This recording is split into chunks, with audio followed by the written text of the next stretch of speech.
नमस्कार, मैं प्रद्युमन जोशीला। अक्सर हम देखते हैं कि कोई एक नेता किसी भी पब्लिक मीटिंग में जनता के मूड को देखते हुए और अपनी वाहवाही के चक्कर में बहुत बार ऐसे बयान दे देते हैं जो उसके बाद कई दिनों तक चर्चा का विषय बने रहते हैं। और ऐसा एक दो या चार पांच नेता नहीं, बहुत नेता ऐसे हैं जो जनता के बीच में चर्चित रहने के लिए भी बहुत बार मनगढ़ंत बातें भी कह देते हैं। और उससे होता यह है कि जनता में एक परसेप्शन क्रिएट हो जाती है कि हो सकता है ऐसा हुआ हो। आज का यह वीडियो बहुत महत्वपूर्ण है। इस वीडियो में मैं आपको ऐसे बातें बताने जा रहा हूं जिससे आपको भी अंदाजा लग जाएगा कि वास्तविकता राजनीति में क्या है और किस ढंग से एक नेता के एक बयान दे देने के बाद वो उन्होंने किस संदर्भ में दिया, किन हालात और परिस्थितियों में दिया, किस वे में वो बात उन्होंने रखी, उसको कोई नहीं ध्यान देता, बल्कि उनकी बात को पकड़ करके और फिर तरह तरह की बातें की जाती हैं। अभी ताजा तरीन एक मुद्दा जो पूरे हरियाणा प्रदेश के राजनीतिक गलियारों में गूंज रहा है और वो मुद्दा है रोहतक में नगर निगम मेयर चुनाव को लेकर के। 7 साल से ज्यादा समय जिस चुनाव को हो गया हो और जिस चुनाव के होने के बाद विधानसभा के चुनाव हो गए, लोकसभा के हो गए, मेयर का फिर चुनाव आ गया। एक पूर्व मंत्री जिनका भारतीय जनता पार्टी में वर्षों से नाता रहा है, मनीष ग्रोवर ने एक बयान दिया। अग्रवाल समाज के कार्यक्रम में उन्होंने नगर निगम रोहतक के मेयर चुनाव को लेकर के अपनी बात रखी और उस बयान के बाद कांग्रेस के रोहतक के सांसद दीपेंद्र सिंह हुड्डा ने भी अपनी प्रतिक्रिया दी। इंडियन नेशनल लोकदल के विधायक अर्जुन चौटाला ने भी अपनी प्रतिक्रिया दी। रोहतक ही नहीं, हरियाणा प्रदेश के राजनीतिक गलियारों में पिछले कई दिनों से इस बयान पर तरह तरह की बातें चल रही हैं। लेकिन चूंकि मैं इस चुनाव में खुद इस रोहतक नगर निगम के इलेक्शन में वार्ड वार्ड, मोहल्लों, गांव गांव में घूम करके मैंने देखा, वो वास्तविकता मैं आज आपको बताने जा रहा हूं कि क्या भारतीय जनता पार्टी के प्रत्याशी को जिताने के लिए इंडियन नेशनल लोकदल ने अपना प्रत्याशी खड़ा किया था। सच्चाई क्या है उससे आपको रूबरू करवाऊंगा और वो भी इस इलाके के पिछले कई चुनाव का विश्लेषण आपके बीच में रखूंगा। तब आपको समझ आ जाएगा कि वास्तविकता यह है कि जिन संचित नांदल का जिक्र मनीष ग्रोवर ने किया, उनके पिता सतीश नांदल वर्षों से इस इलाके में राजनीति कर रहे हैं और वर्षों तक इंडियन नेशनल लोकदल के ना केवल जिला के प्रधान रहे बल्कि चौटाला परिवार के बड़े विश्वस्त लोगों में उनकी गिनती रही। और मैंने उनका एक नहीं कई चुनाव देखे हैं। वो पूरा दम खम लगा करके चुनाव लड़ते हैं। आर्थिक तौर पर भी बड़े सक्षम हैं, सामाजिक तौर पर उनकी एक जबरदस्त प्रतिष्ठा है और एक मजबूत व्यक्तित्व के वो धनी हैं। उनकी 36 बिरादरी के लोगों में पैठ है। मैं आपको शुरू से माजरा समझाता हूं। हुआ यह कि 2018 के आखिर में 5 नगर निगमों के हरियाणा प्रदेश में चुनाव हुए। चूंकि भारतीय जनता पार्टी की हरियाणा प्रदेश में सरकार थी और इन नगर निगमों के चुनाव से ऐन पहले इंडियन नेशनल लोकदल में भी बगावत के हालात थे। पार्टी बड़ी कमजोर हालात में लगातार दिख रही थी। इंडियन नेशनल लोकदल को मजबूत चेहरे चाहिए थे 5 नगर निगमों में चुनाव लड़ने के लिए। बीजेपी ने अपने प्रत्याशी उतारे और कांग्रेस ने तो अपने प्रत्याशी उतारे ही नहीं, हाथ के चुनाव चिन्ह पर कोई लड़ा ही नहीं, तो फिर वो कांग्रेसी कैसे हो गए। हां, यह जरूर है कि कांग्रेसियों ने जो निर्दलीय खड़े थे अलग अलग नगर निगमों में, उनकी मदद की। कहीं अंदर खाने छोटी छोटी मीटिंगें करके की, तो कहीं ओपनली नेताओं ने की। लेकिन इंडियन नेशनल लोकदल चूंकि जो शहरों में हमेशा कमजोर हालात में रही है, उसको अपनी पार्टी को जिंदा रखने के लिए मजबूत चेहरों की दरकार थी। रोहतक में भी अन्य नगर निगमों की तरह बहुत से नेताओं से संपर्क किया गया। जब सब नेताओं ने हाथ खड़े कर दिए आखिरकार पार्टी की इज्जत बचाने के लिए उस समय के इंडियन नेशनल लोकदल के जिला प्रधान सतीश नांदल ने खुद अपने बेटे संचित नांदल को मैदान में उतारा। ना केवल मैदान में उतारा बल्कि पूरे दमखम के साथ उन्होंने चुनाव लड़ा। और जैसा इतिहास रहा है सतीश नांदल का, चाहे वो 2009 का चुनाव हो जब चौधरी भूपेंद्र सिंह हुड्डा इस प्रदेश के मुख्यमंत्री थे, उस समय भी उन्होंने गढ़ी, सापड़ा, किलोई, जोकरी, सिमन के बाद नया हल्का बना, बड़ी मजबूती के साथ चुनाव लड़ा और दूसरे नंबर पर रहे। 2014 में भी सतीश नांदल ने बड़ी मजबूती से इनेलो की टिकट पर चुनाव लड़ा और लगभग 34,000 वोट उनको मिले। 2019 में भी उन्होंने बड़ी मजबूती से चुनाव लड़ा बीजेपी की टिकट पर, दूसरे नंबर पर रहे, लगभग 40,000 वोट उनको मिले। और इस पूरे इलाके में, इस गढ़ी, सांपड़ा, किलोई में बीजेपी की टिकट पर सबसे ज्यादा वोट उन्हीं को मिले। यह भी अपने आप में एक बहुत बड़ी बात है। 2018 में उन्होंने अपने बेटे संचित नांदल को जब चुनाव में मैदान में उतारा तो 36 बिरादरी के लोगों ने उनको वोटिंग की। मनीष ग्रोवर ने जो बयान दिया कि उनको 35,000 वोट मिले और जिसकी वजह से सीताराम सचदेवा चुनाव हारे और मनमोहन गोयल चुनाव जीते। देखो, एक बड़ी कड़वी सच्चाई है, कोई भी शख्स जो चुनाव लड़ता है और मजबूत आदमी जब चुनाव लड़ता है, किसी पार्टी की टिकट पर जब कोई चुनाव लड़ता है तो वो आर पार की चुनावी जंग लड़ता है। सतीश नांदल को 36 बिरादरी के वोट मिले, ना केवल ग्रामीण एरिया में उनको वोट मिले बल्कि शहरी इलाकों में भी वोट मिले। एक जनता कॉलोनी है रोहतक में जिसमें अग्रवाल समाज के वोट बहुतायत में है, लगभग 1,000 वोट तो उनको उस इलाके में मिले। एक उदाहरण और देता हूं मैं, क्योंकि मैंने वो इलेक्शन खूब देखा है नजदीकी से, रोहतक में घूम घूम करके देखा है। कन्हेली गांव जो नगर निगम में आता है, इस कन्हेली गांव में लगातार विधानसभा और लोकसभा के चुनाव कांग्रेस जीती, लेकिन मेयर के चुनाव में यहां संचित नांदल चुनाव जीते।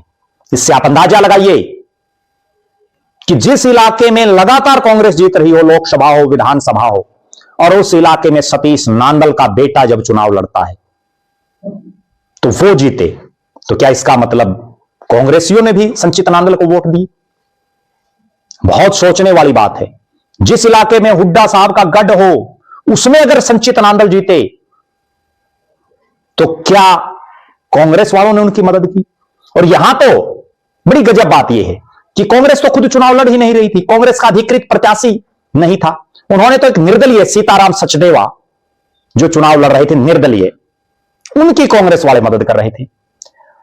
हमने इस रोहतक जिले में, रोहतक शहर में, रोहतक नगर निगम में, रोहतक विधानसभा के बहुत से चुनाव देखे हैं। 2018 का नगर निगम का यह ऐसा चुनाव था जिसमें संचित नांदल के हर बूथ पर टेंट लगे हुए थे। शहरी इलाके में पंजाबी और अग्रवाल समाज के जो डोमिनेटेड इलाके हों, उनमें हर बूथ पर उनके एजेंट। और मैं यहां तक भी बताऊं, पंजाबी समाज का जो बाहुल्य इलाका है, कैंप का एरिया, उसमें भी संचित नांदल को वोट मिले। बीजेपी और कांग्रेस का जहां गढ़ हो, उन इलाकों में भी संचित नांदल को वोट मिले हैं। 35,000 वोट अकेले जाट समाज के उनको नहीं मिले, या 35,000 वोट अकेले गांव के उनको नहीं मिले। शहरी इलाकों में भी उनको वोट मिले, पंजाबी समाज के भी वोट मिले, अग्रवाल समाज के भी मिले, समाज के जो दूसरे अन्य वर्ग हैं उनके लोगों ने भी उनको वोट दिया। 36 बिरादरी के लोगों ने संचित नांदल को वोट देने का काम किया। इससे आप अंदाजा लगाया जा सकता है, जिस मिली भगत की चर्चाएं पिछले कई दिनों से चल रही हैं, वो बिल्कुल क्लियर कट ये बात है कि सतीश नांदल ने अपने बेटे संचित नांदल को चुनाव जिताने के लिए हर संभव प्रयास किया। और कोई शख्स किसी को हराने के लिए नहीं, बल्कि इतना मजबूती से जब चुनाव लड़े तो वो खुद जीतने के लिए चुनाव लड़ता है। हर बूथ, शहर का बूथ हो या गांव का, उसमें जबरदस्त मेहनत सतीश नांदल, संचित नांदल और उनके साथियों ने की। जिस तरह से मनीष ग्रोवर बात रख रहे हैं और उसके बाद तरह तरह के बयान आए, लेकिन बिल्कुल क्लियर कट, पूरे हरियाणा में जो 5 नगर निगम, 4 नगर निगमों में इंडियन नेशनल लोकदल के मेयर प्रत्याशियों को जितने वोट मिले, उससे तो बहुत ज्यादा सतीश नांदल के बेटे संचित नांदल को इस रोहतक में मिले। इससे अंदाजा लगाया जा सकता है कि ये वोट सतीश नांदल की लोकप्रियता, सतीश नांदल की मेहनत के बलबूते पर मिले हैं। ये वोट सतीश नांदल के चेहरे पर मिले हैं। और अगर जाट समाज ही इंडियन नेशनल लोकदल को वोट करता हो तो मैं आपको एक बहुत बड़ी बात बताता हूं कि यहां इस रोहतक शहर की सीट से जाट समाज के प्रत्याशियों ने पहले भी चुनाव लड़े हैं, इंडियन नेशनल लोकदल की टिकट पर लड़े हैं। 2018 के आखिर में मेयर का चुनाव लड़के 35,000 वोट लेने वाले संचित नांदल के बाद 2019 के विधानसभा चुनाव में यहां इंडियन नेशनल लोकदल ने लगातार 3 बार विधायक रहे बलवंत मायना के पोते पुनीत मायना को टिकट दिया और उनको 500 से भी कम वोट मिले। आप अंदाजा लगाओ इस चीज से, तो फिर वो वोट कहां गए। इसी तरह से 2009 का चुनाव की अगर बात करें, धर्मपाल मकड़ोली एक बड़ा चेहरा इस इलाके का, उनको 3900 से भी कम वोट मिले। आप अंदाजा लगा सकते हैं। 2014 में राजकुमार शर्मा को इंडियन नेशनल लोकदल ने टिकट दिया और उनको भी 4000 से कम वोट मिले। बिल्कुल क्लियर कट कि इस इलाके में इंडियन नेशनल लोकदल का खुद का कोई वर्चस्व नहीं। अगर खुद का ही वर्चस्व होता तो क्या 3 बार के लगातार विधायक के पोते को 500 से कम वोट मिलते इंडियन नेशनल लोकदल की टिकट पर। यहां जो 35,000 वोट आए हैं वो किसी को हराने या किसी को जिताने के लिए नहीं, बल्कि सतीश नांदल की मेहनत, सतीश नांदल के चेहरे पर आए हैं। जो वो वर्षों से इस इलाके के लिए लगे हुए हैं, उसकी वजह से वो वोट आए हैं। बहुत बार नेता, जैसा मैंने पहले कहा कि मनगढ़ंत बातें कई बार कर देते हैं, कई बार समर्थकों में या उपस्थित लोगों में हवा बनाने के लिए भी इस तरह की बातें कर देते हैं। सच्चाई यह है कि कोई भी शख्स जो लगातार चुनाव लड़ रहा हो, अपने आप में जिसकी एक रेपुटेशन हो, जिसका अपने आप पे एक राजनीतिक रुतबा हो, वो खुद के बेटे को किसी दूसरे को हराने के लिए कभी मैदान में नहीं उतारता। और राजनीतिक पार्टियां तो चुनाव लड़ती हैं, अपने प्रत्याशी उतारती हैं, दमखम के साथ लड़ती हैं। मैं एक ऐसा आपको रोचक बात बताऊं, 2024 के विधानसभा चुनाव को ही देख लीजिए। हर जगह कांग्रेसी नेता इंडियन नेशनल लोकदल को, जेजेपी को और आम आदमी को वोट काटू पार्टी बोल रहे थे। तो इंडियन नेशनल लोकदल के 2 विधायक कैसे बन गए? निर्दलियों को भी वोट काटू बोल रहे थे, 3 निर्दलीय कैसे विधानसभा में पहुंच गए? और जिन 5 हलकों में ये इंडियन नेशनल लोकदल और इंडिपेंडेंट जीते, क्या कांग्रेस ने वहां अपने प्रत्याशी नहीं खड़े किए? बिल्कुल की। जब कांग्रेस हर जगह चुनाव लड़ती है तो दूसरे दल क्यों नहीं लड़ेंगे? क्या केवल कांग्रेसियों को ही चुनाव लड़ने का हक है? दूसरे क्या सब वोट काटू हैं? सतीश नांदल जो 2009 से तो लगातार चुनावी राजनीति कर रहे हैं, वो दमखम से चुनाव लड़ रहे हैं। और बड़ी रोचक बात, कांग्रेस तो यहां से लड़ ही नहीं रही थी, कांग्रेस के हाथ के चुनाव चिन्ह पर यहां से प्रत्याशी ही नहीं खड़ा था। तो फिर कांग्रेस को हराने के लिए सतीश नांदल अपने बेटे को क्यों खड़ा करेंगे? एक और बड़ी गजब बात, रोहतक का उदाहरण सब रख रहे हैं, बाकी 4 जगह भी तो कांग्रेस की हालात क्या रही। अब नगर निगम के चुनाव हुए थे पिछले साल, इनमें कांग्रेस की क्या हालात रही? क्या हर जगह सतीश नांदल ने कांग्रेस को हरवा दिया? यह भी एक बहुत सोचने वाला विषय है। असली बात यह है कि हर राजनीतिक दल का राइट है चुनाव लड़ना।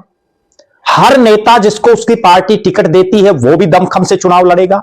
उस भागादौड़ में कोई हारे कोई जीते वो एक अलग चीज है।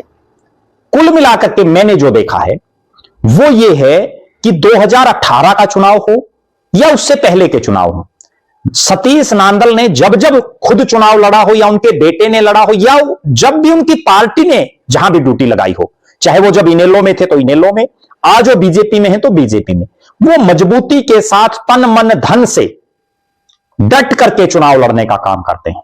और उसी का परिणाम है कि जहां अन्य प्रत्याशियों को विधानसभा के चुनाव में 500 से लेकर के 3000 4000 वोट मिलते हों, उसी पार्टी की टिकट पर जब चेहरा बदल जाए तो वो 35,000 वोट 33,000 वोट पड़ते हैं। अपने आप में यह दर्शा रहा है कि इस इलाके में सतीश नांदल का एक अपना प्रभाव, और यही एक कारण है कि जब वो इनेलो में थे तो इनेलो ने उनको वर्षों तक प्रदेश का अध्यक्ष रखा। आज वो बीजेपी में है तो बीजेपी ने उनको प्रदेश का उपाध्यक्ष बना रखा है। सोनीपत जैसे बहुत महत्वपूर्ण जिले का प्रभारी उनको बना रखा है। अलग अलग विधानसभा लोकसभा के चुनाव में उनकी ड्यूटियां पार्टी लगाती रहती है, यहां तक कि राजस्थान तक के चुनाव उनको संभलवाए जा रहे हैं। अपने आप में बहुत बड़ी बात है।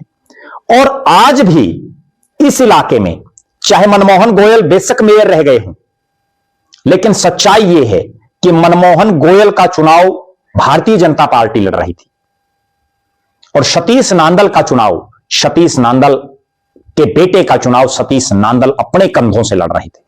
यह बहुत बड़ी बात है। और सीताराम सचदेवा का चुनाव, भले ही वो निर्दलीय थे, हुड्डा साहब और उनके परिवार ने छोटी छोटी मीटिंगें जरूर की उनको जिताने के लिए, उसके बावजूद नहीं जिता पाई। और ज्यादा दूर छोड़िए, 2024 के विधानसभा चुनाव को ही देख लीजिए, जब कांग्रेस की आंधी की चर्चाएं थी, तब भी बीबी बत्रा कितने वोटों से जीते रोहतक से चुनाव। अपने आप सब कहानी स्पष्ट हो जाएगी। अर्जुन चौटाला ने भी बिल्कुल क्लियर कर दिया। और अर्जुन चौटाला की बातों से एक बात स्पष्ट है, सतीश नांदल कोई छोटे मोटे नेता नहीं है कि मनीष ग्रोवर उनको कह दें और वो इतना बड़ा फैसला ले लें। उनका भी एक अपना नाम है। उन्होंने स्पष्ट कहा अर्जुन चौटाला ने कि ये बात मनोहर लाल खट्टर साहब से कहलवा करके, जो पार्टी के आपके बड़े चेहरे हैं, बड़े चेहरे मींस मनोहर लाल खट्टर साहब हों, नायब सैनी हों, उनसे कहलवा करके दिखाइए। अपने आप दूध का दूध पानी का पानी हो जाएगा। आप दर्शक क्या मानते हैं? क्या सतीश नांदल ने वो जो चुनाव लड़ा वो अपने दमखम पर लड़ा था या मिली भगत करके लड़ा था? अपनी बेबाक राय जरूर लिखें। मनीष ग्रोवर जो कह रहे हैं वो मनगढ़ंत बातें कर रहे हैं या उनकी बातों में कोई सच्चाई है, उस पर भी अपनी राय जरूर रखें। और दीपेंद्र हुड्डा की प्रतिक्रिया पर आपका क्या मानना है, उस पर भी अपने कमेंट जरूर लिखें। और एक बात और जरूर लिखें कि राजनीतिक दल जब खुद अपने प्रत्याशी को जिताने के लिए दमखम लगाते हैं, तो दूसरे प्रत्याशी, दूसरे राजनीतिक दलों को भी क्या चुनाव लड़ने का हक नहीं है? अपनी बेबाक राय जरूर रखें। और इस वीडियो में मैंने आपको स्पष्ट मिली भगत है या नहीं उसकी हकीकत आपके बीच में रख दी है। बहुत बहुत धन्यवाद। आपका अपना प्रद्युमन जोशीला।